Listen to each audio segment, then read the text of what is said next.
Hey, everybody, we are live on a special day, MLK Day 2021. I got two guests here. I got Jamie and I got Vanessa here. We're going to talk about some great things today, but I just want to tell everybody happy holiday. Today's a day to reflect and review and unite. So we're going to jump into things right now. I tell you what, we'll just start off with Vanessa here. So Vanessa, let's have a little group discussion here about this day. What's the importance of this day? Tell me what you think about this day. So, hi everybody, Vanessa Maddox, CEO of VR Maddox Consulting LLC. I am the recruiting rainmaker.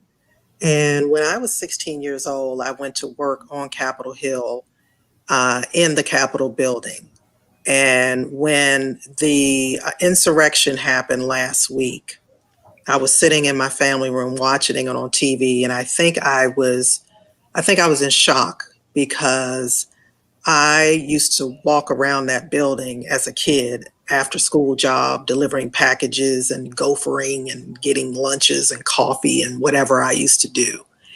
And the first thought that popped into my head was, even though I was an employee of Congress for ended up being 10 years, it was still hard for me to get into one of those buildings. And I had a badge. So the fact that seemingly majestic, holy ground complex was breached like it was, we were totally unprepared, was incredible to me. I used to walk in the underground tunnels. I used to ride on the underground subway underneath that Capitol building. The place is massive. And there are Capitol Hill police officers in every nook and cranny of that building as I'm walking through doing my daily duties. So it was really incredible that those terrorists breached that complex and was able to walk through there and damage property. And I'm not concerned about the property, that can be fixed. But their agenda was to kill our leaders. So what I think we have to all think about as Americans is, what are we going to do in our individual communities going forward to affect change? And I'm not talking about the ones that are sitting on our couches right now talking about, oh, those people are crazy, they're terrorists. What are you going to do about it, Miss Smith and Mr. Smith? Are you going to rally and create a community organizing effort on your block? Are you going to see if there are any seats on your town council available and you're going to run for office? Or are you going to volunteer your time to a nonprofit organization that directly affects and helps the citizens in your community? What are you going to do? That's the question. And you know what? I totally agree with that. And Jamie's going to elaborate a little bit more on this real quick. But I love how you said that. We have to get up off our couch and make action happen. And that's a big thing. Jamie, want to elaborate on some of this? Absolutely. And Vanessa, I share your kind of our stories intertwine, even though we're just meeting today. My first recruiting job was in Washington, D.C., in staffing. And I spent 12 years, also ran my own company for several years. I'm sorry. Hello, everybody. Happy Martin Luther King Day. Jamie Gaiman here, senior recruiter for Hub Technology Group, based out of Boston, Massachusetts. I'm here in New Jersey. But again, started out in recruiting in the DC marketplace. So did a lot of work with both government integrators and direct with the federal government. Traveled on some of those same trains you've traveled, spent some time in Pentagon City, kind of have an idea of the lay of the land there. To see last week, to see something like that take place on American soil. And obviously, having been in DC during the events of September 11th, having seen the Pentagon building both before and after that terrorist attack, and then witnessing a terrorist attack on American soil by Americans just blew my mind. To put some perspective on things, in the neighborhood that I grew up in, my mother was the first generation of students who were bused into another town to go to school. And so we were the second generation of that, obviously a little bit different, a little bit less intense than what my parents experienced being on the front line of that. But I bring that up because MLK Day to me is a symbiosis of two things. It's where we were at the time when Dr. Martin Luther King was marching and nonviolently protesting in the country, where we are today, which with everything that's going on in the country, we are further along than we were during the time when MLK was there. But these events very clearly point to the fact of we've got a long way to go. And I think that's one of the perspectives that I try to maintain is that I'll be 45 years old in April. Let's say I live another 45 years. We're not going to see the end of this process in my lifetime. I don't expect to. So what I'm looking at is how far can we advance the needle for the next generations to come after us so that they have a better kicking off point for the things and initiatives that they do versus what we were able to bring to the table for them. Well, that's once again well said. I think 1000% agree, Jamie. Exactly. Studying Dr. King and taking it in college and stuff like that, some of the classes I've taken, what do you guys think of his message? How we can, use that today, especially in these times? So one of the quotes I posted this morning, I forgot to post it on LinkedIn, but I will. It was his quote that talked about, what are your neighbors doing? Do you know what your neighbors are doing? Do you know your neighbors? Do you all talk? Do you have you come to a realization that, yeah, you're different, but in a lot of ways, we're all the same. We're all Americans, right? So I think Dr. King represented, for me, keeping the lines of communication open. Dr. King communicated with and spoke to people that absolutely hated him, but he kept them close. Now, personally, I have problems with that. I'm not that mature in that area, I guess. It's a challenge for me, but I understand why and how he did it. And I'm learning every day more so to do that, because it's hard to communicate with people that don't like you because you have this, right? That's a challenge. But in some ways, we have to learn or figure out how we can get into their psyche and figure out, well, I can't remove this, so you're going to have to live with it.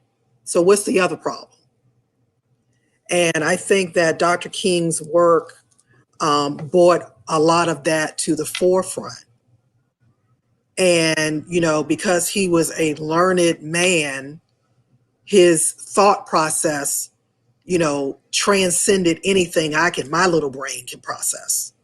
So this day means a lot to me in terms of being a Black woman that has seemingly survived in corporate America for 30 years. It wasn't easy. But because of Dr. King, I was even enabled to be there. That is so true. And just a little bit of a story. When I was in second grade, my teacher, Dorothy Boone, God bless her, she sang gospel. She was a preacher and everything like that. Very powerful minority leader. And you know what? She taught us all to love everybody in second grade. And that's where I got that foundation, because I was in a school, elementary school, and we were 50-50. There was 50% minorities and 50% whites, Hispanics. So you know what? I got to learn that you know what? Love each other. And I think that's a foundation that we have to teach kids. You probably agree on this. We have to start at a young age because once they get 21, 22, they get in their own mind and it's so hard to change them. Do you guys agree about that? Absolutely. It starts at home. And one of the things we talked about in our last time we were on the podcast, Rich, was both of us have that coaching background in working with athletes. And so in athletics, that's something that really, from a coaching perspective, you're taught at a very young age, no matter who we are, in order to accomplish the goals we're trying to accomplish, we're going to have to work together. We're going to have to cooperate. We're going to have to take the strengths of all of us and put them together in order to proceed. And we're going to have to use those strengths to mitigate our weaknesses together to accomplish what we're trying to accomplish. So without that foundation, starting at home, being reiterated at school and at church and at synagogue and the different places where we all congregate, I think that's really where that start is for sure. Exactly. And I think this day is special because of what we're going through, but also we are setting up for the future of different programs. And that's what we're going to tie into now, like the diversity programs out there. I mean, there's a lot of them out there, but we still need to grow from this. We're still in a learning stage, I believe, on my end. I still believe this. And, you know, teaming up with different people across the region. I want to take your view on this. Vanessa, first off, tell me what you think about these diversity programs, how we can enhance them and make them, you know, flourish in 2021.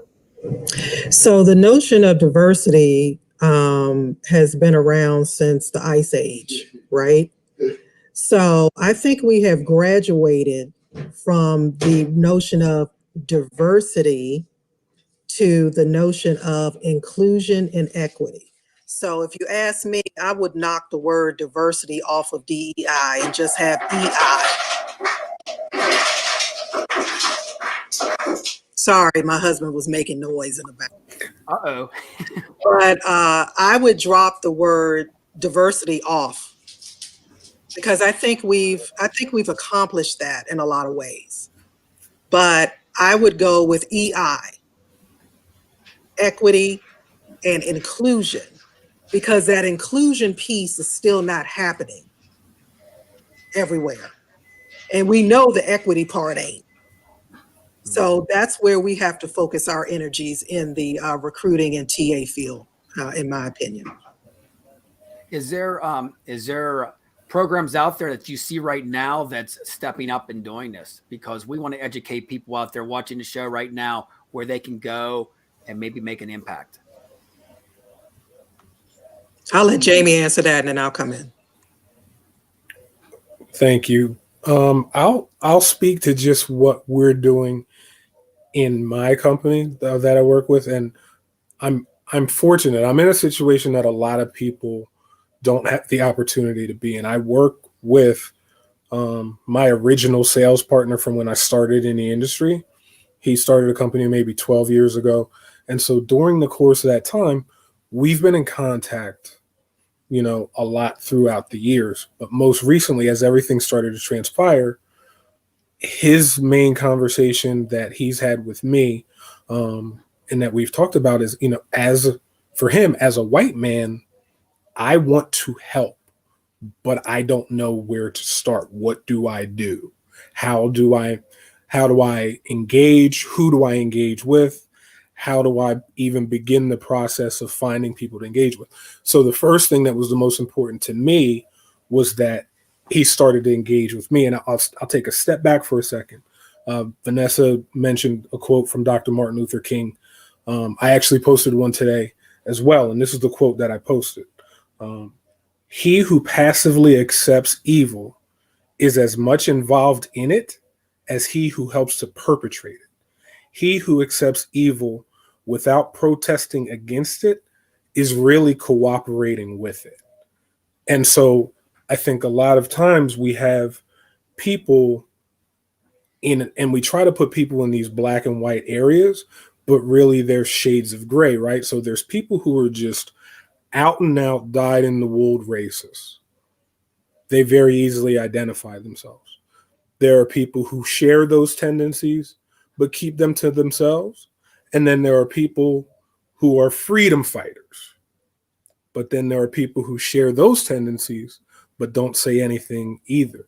It's the people in the middle that we have the greatest capacity to influence, but it's also those people who have the greatest capacity for evil, because for me, evil is when good women do nothing, right? They have the voice, they have the ability and the capacity to speak to it, but they don't. Those are the people who, if you look at Nazi Germany, when Hitler came to power, there were a lot of people who just went, he'll eventually go away. And that didn't happen, right? So by allowing those type of things to take place, we're 100% complicit when we do nothing. So with that being said, when I came on board, one of the first conversations that we had was, well, Jamie, how do we take this? We've got years and years of staffing experience, but how do we take that and make this a part of what we do? And my answer to John was very simply was, we can't make it a part of what we do. This either has to be what we do, or this is not what we do. Either we participate in diversity, equity, inclusion wholeheartedly, or we do not. There is no middle ground, because to me, the diversity piece, that's the mindset of how we're going to go about operating as a company, as a unit, as a family, whatever type of group or organization we're talking about. It's the mindset of, we become stronger the more diverse we become. And I agree with Vanessa, the term diversity gets so overused. And the example that I give is this. Let's say that you want to hire 100 diverse candidates this year. It's a great goal. Mm-hmm. But if 75 of them quit next year, your diversity program failed miserably, because there was no equity. You did not offer those 100 people the opportunity to not only sit down at the table with you, but to share the same meal. Because keep in mind, during slavery, the slaves weren't starved. They were fed. But were they fed the same meal that the slave owners were fed? Absolutely not. Totally different conversation. And so when we talk about that equity and inclusion piece, we're talking about creating an environment where every employee that you bring into that organization feels like they have an opportunity to succeed for themselves, for their families, and to help grow that organization, to really be a part of it. That, you summed that up. That was incredible. We need to all break bread together. I mean, that's it, Totally agree. Vanessa, you want to elaborate? Well, I just want to answer your first question. I've been noticing a lot of organizations, national and international, that are actually practicing and putting strategy into place for equity and inclusion. But I have not recorded a list. So now that you challenge me, I am going to do that. Because I kind of want to know. I really want to know, on a national and international scale, who is walking the walk. Because what's important is that we know who's walking the walk and who we should be, one, giving our dollars to, and two, supporting. Because I'm not going to support anyone who's not for me or for other marginalized groups in this country. Just talking about the US right now. Mm-hmm. So it's important to know who is for us. And I'll give you guys a good example. Two retailers that will get all of my money. One is Target and the other is Ben and Jerry's. Those two companies will get all of Vanessa Maddox's money no matter what, because they not only practice solid DEI, but they put their money and their strategy and their programs behind it, and they defend marginalized groups, and they hire everyone, no matter your status. Wow. So those are two good examples. And Vanessa, real quick, I like how you brought that point up there. A lot of companies, and I'm sure Jamie's seen it too, where they just jumped on the bandwagon here and they throw the diversity tag out there, which now I'm not going to use that. I mean, we got so many other terminology. And I'm glad you said this to people out there that doesn't know this. They use the word diversity all the time. And do you believe there's companies out there just jumping on a bandwagon, just, saying they do this, but basically they don't? Oh, not only believe it, but have seen it. I mean, being in the outside staffing world pretty much since 1999, I clearly remember having conversations with hiring managers where it wasn't implicitly said that we need a black guy for this position, but the implication was absolutely there. The buzzwords around quote unquote diversity were there. Mm-hmm. So there are companies that are providing lip service to it, and there are companies who are absolutely going, we want to be better in this area, but we don't know how, or we feel like we're doing pretty good. We feel like we're on the right track. Can you maybe come in and do an audit and give us an idea of where we can continue to be better? I think you're always going to have that, but in this particular time in American history, I don't think there's ever been as much of a focus on it and as much of a number of companies who are energized to be better in this area. Do we have a group out there that will challenge the big companies out there, or companies to get involved in this more and just not put the fluff out there? Do we have anybody like that out there yet? I believe there are a lot of social justice advocates that are doing that. I don't know to what scale or level they're doing it at, but if anybody listening to the show right now, if you know of organizations that are holding corporate America's feet to the fire to not just give us lip service, I would be very interested in knowing those organizations, so my organization can support them as well. Mm-hmm. And to piggyback off of what Vanessa's saying, I'd also love to know if there's any organizations that are based in the staffing, recruiting, human resources industry. If there's anybody in that in particular in our world that are doing things like that, make yourselves known. I'm 100% want to support that. Definitely make yourselves known, because we can take that and start our own initiative. Not only focusing on getting people gainfully employed, but also focusing on, social justice, inclusiveness, creating our own political PACs. All right. So when we want to finance those logical and progressive candidates that want to run, because there are a lot of people that want to run, they just don't know how to. We can be funding those educational pursuits and getting them the money they need to run an effective campaign. I'm a former elected official in Leesburg, Virginia, the first Black woman to be elected to the town council. So I know what I'm talking about political power and initiatives that get behind a candidate like me, who was told, Vanessa, you're going to need a minimum of $10,000 to even run in a local town council race. I had $2,500 and I won. So there's no limit to what someone can do if they are uplifted and enabled to do so.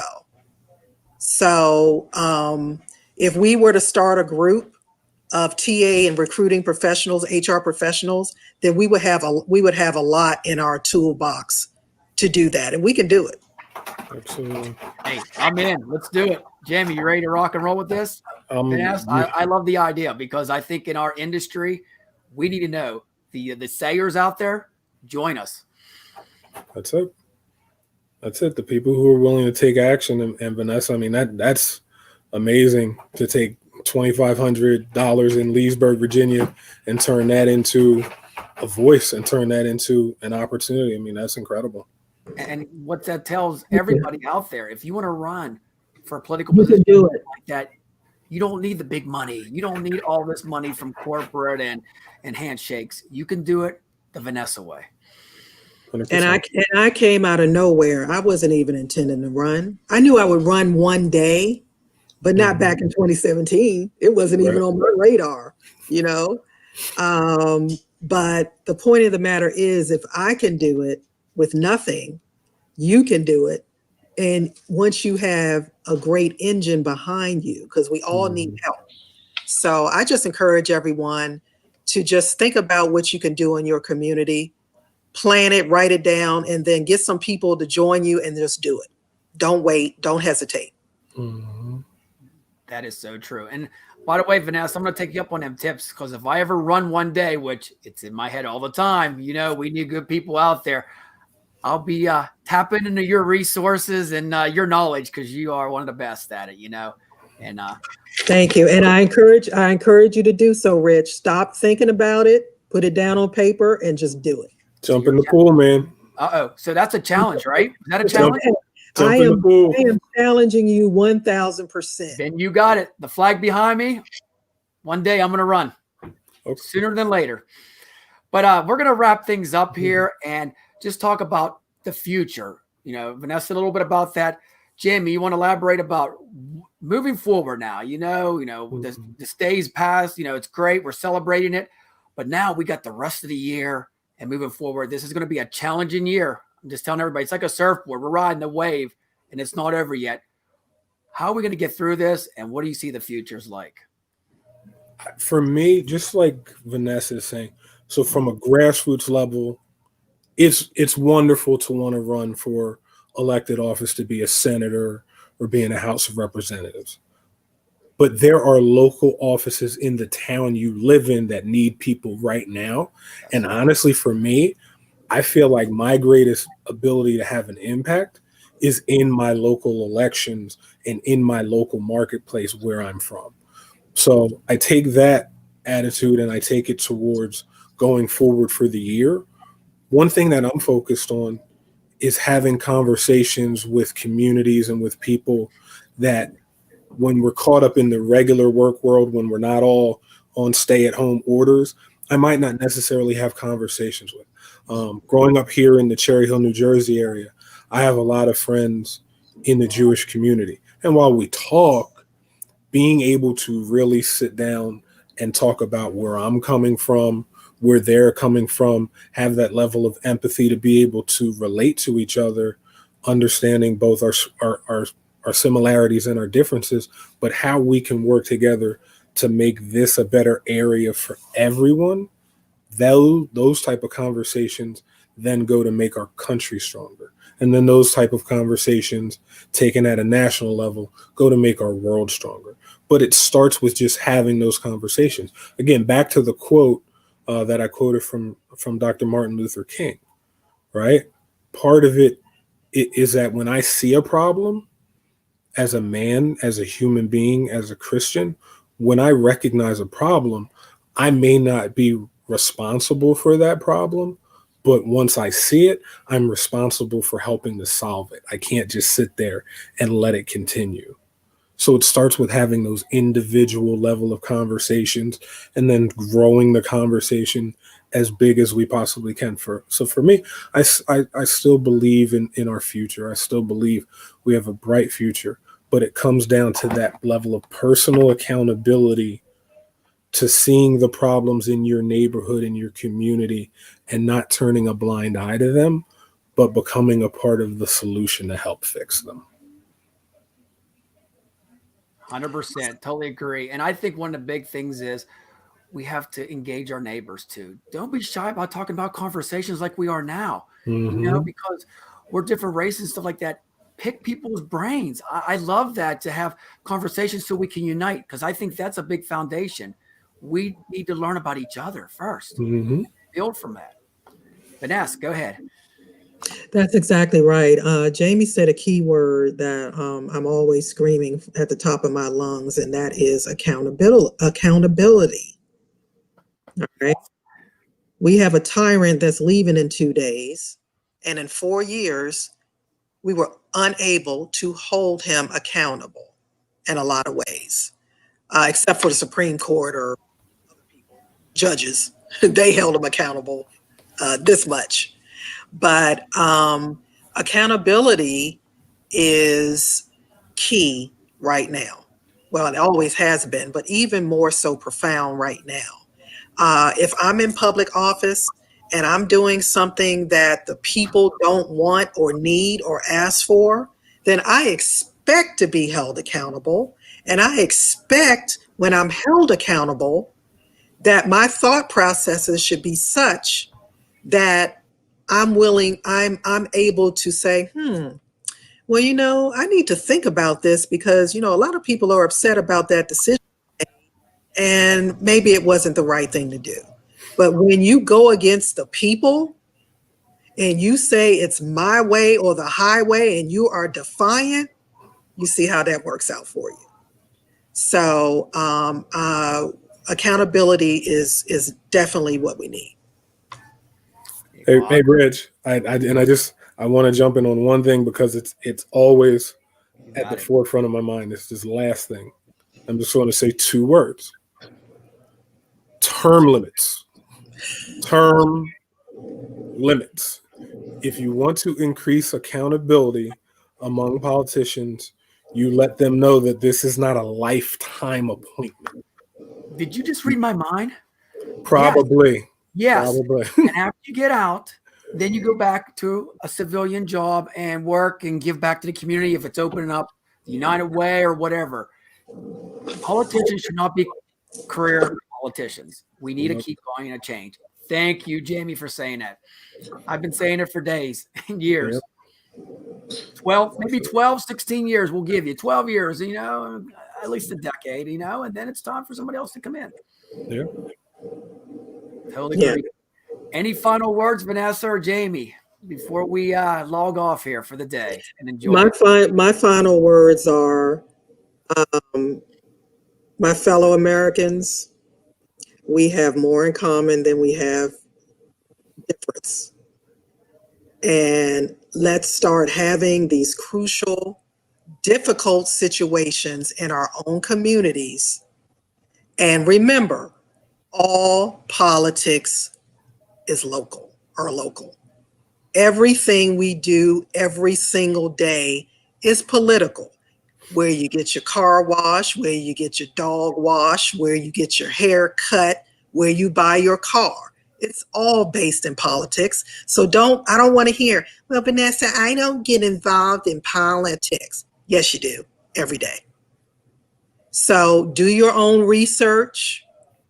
Talk to people in your community. Know who your local politicians are. Know their names. Know where they live. Know what they stand for. Mm-hmm.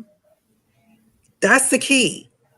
And those of us that are in the recruiting TA fields, if you guys aren't building your own communities to help these Americans get hired, shame on you. Do it today. Love it. I have one I've run for 11 years for free on Facebook. If I can do it, you can do it. Get it done, people. There it is, Vanessa. It's so many in the world today, Vanessa. There's so many of us unemployed and underemployed right now. Why? All of this TA recruiting talent I run into every day, y'all should be killing it with hiring. Killing it. Let's do it. Jamie, any final words? This is all I would share with your viewers today, Rich. 80% of the people in the United States fall somewhere fairly squarely in the middle politically. A little bit left, a little bit right. 10% is so far left, you can't even really have a good conversation with them. The other 10% is so far right, you can't even really have a good conversation with them. The biggest problem we have in this country politically is that we have allowed those 20% of people on the fringe to dominate our thought and conversation around politics for probably the better part of the last 40 years. And you see where it's gotten us. When the people who are squarely in the middle, most people are probably either fiscally conservative and, a little bit socially liberal, or vice versa, right? When those people start to realize that the majority of Americans have more in common than we do different, but those are the conversations that start to dominate, then that's when things will change. Until then, we're going to continue to run up against the problems that we're running up against today. Awesome. Well, And yes, someday I'm going to run for office too. Yay! I got two. Change begins with you, right? Change begins with me and you, right? That's good.